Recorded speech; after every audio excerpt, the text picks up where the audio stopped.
You're listening to The Wandernaut Show. Get your corporate jargon dictionary at the ready because here we're all about buzzwords. Hello, it's The Wandernaut Show again. And you know that can mean only one thing. More buzz than a rave at a beehive. I'm Alex, and for the purposes of this particular analogy, I'll be your beekeeper in this hive of business buzzwords. I've got the white overalls, got the funny hat, and that canister of smoke. But, of course, I need a bee to provide the buzz, and fulfilling that role, as ever, is David Rodriguez, Executive Vice President and Global Chief Human Resources Officer at Marriott International. Welcome back to the show, David. Thanks, Alex. Great to be back. So, in case I lost any of you in that rather long intro, we're here to talk about business buzzwords, right? Right, that's right. And today we're talking about well-being. Now, I might be wrong. I usually am on these things, but this is going to be a focus on the spa side of Marriott's business, right? You're absolutely right. You are wrong. No. It's about the physical and psychological well-being of people, or you could simply say their happiness. Because I'm happy. Yeah. Yeah? Yeah, No? pretty much, No? yeah. No? All right, I'll stop there. Well, I am really happy to hear that because I am very interested in talking about all things happiness. I mean, Marriott seems to be on just about every happy company list I see out there. I know the business started out a long time ago selling root beer, but have you also been handing out happy pills to your employees all this time?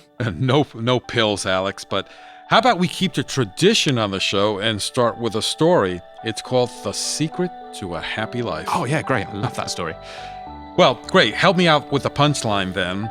So for our audience, the story goes like this. A few years ago, a lady noticed a very old man sitting near one of the iconic stone lions outside the New York Public Library.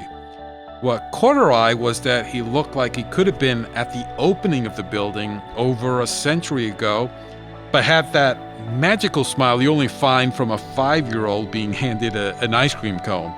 "Excuse me," she said. "I just couldn't help noticing how happy you look.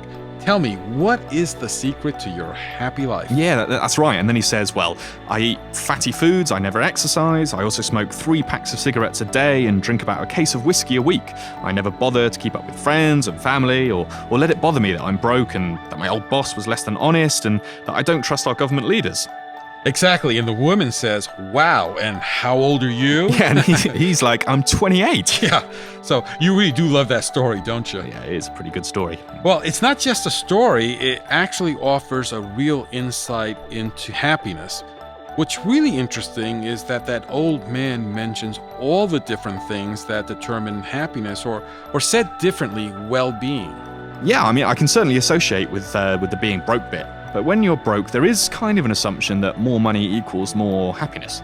Well, obviously being financially comfortable would help anyone, but the truth is money really isn't everything. And in fact, recently the World Happiness Report confirmed that happiness is dependent on much more. The report ranks 158 countries on how their citizens rate their quality of life and overall well-being. 6 factors accounted for 75% of the differences between countries, and 4 of those factors had nothing to do with income. Instead, they had to do with things like sense of security and trust. I just love the fact that there's a World Happiness Report. Yeah. But David, back to Marriott, and how does this relate to the secret sauce, I think you called it, at Marriott? Well, Alex, to tell you the truth, I don't know that it's as much about secret sauce. It's more about keeping a focus on what really makes a difference to people's lives. Our focus on employee well-being, which we call Take Care, is based on 3 simple premises. First, people have to feel good about themselves, and so we have a focus on promoting personal and financial health. I couldn't agree more, especially with that last part. I certainly wouldn't complain about a little extra well-being in my pay envelope.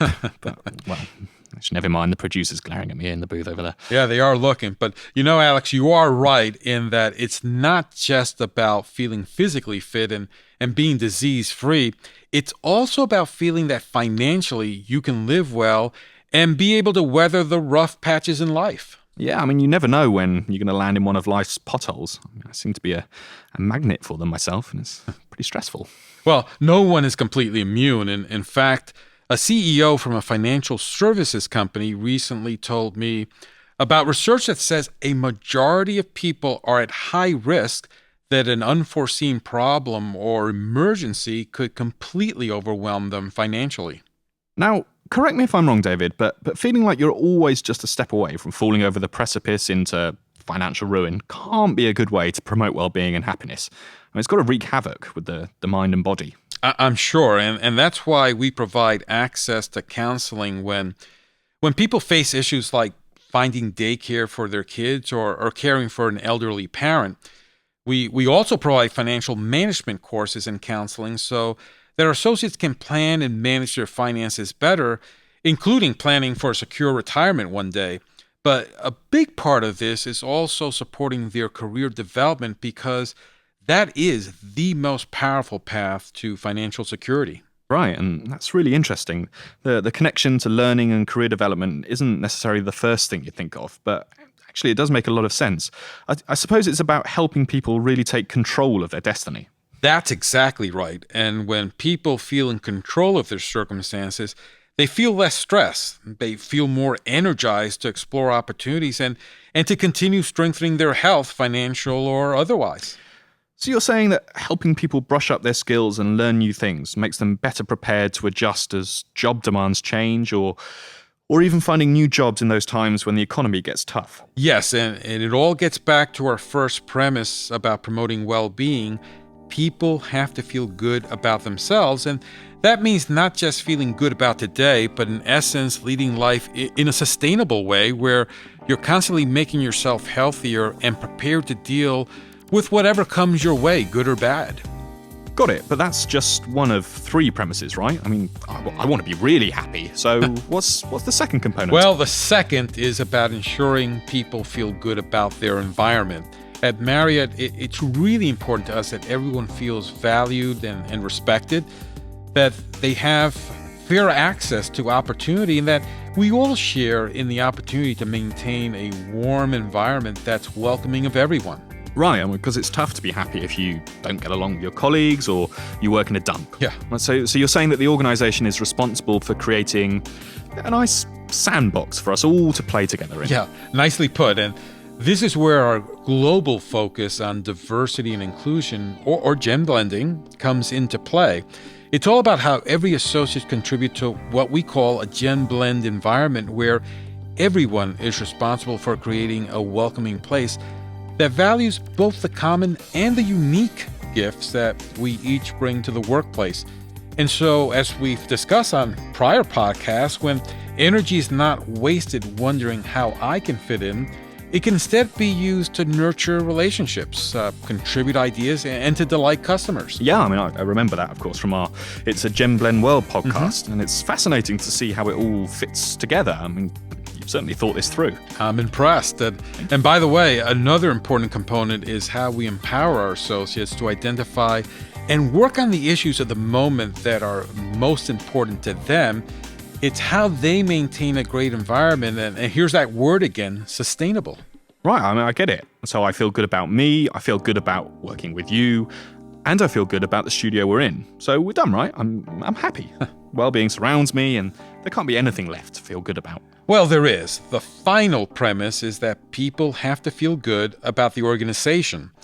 When people feel good about themselves, meaning they feel they're on the path to better personal health and financial security, and when they feel good about their relationships in the sandbox, to borrow your term, most people are motivated to give back, and they want to work for an organization that values sustainability in society.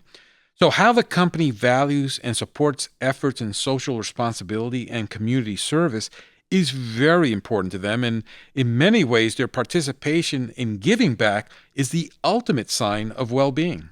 Knew I was wrong just to work hard for the money. Where's the love? Yeah. That's the glares from the booth again.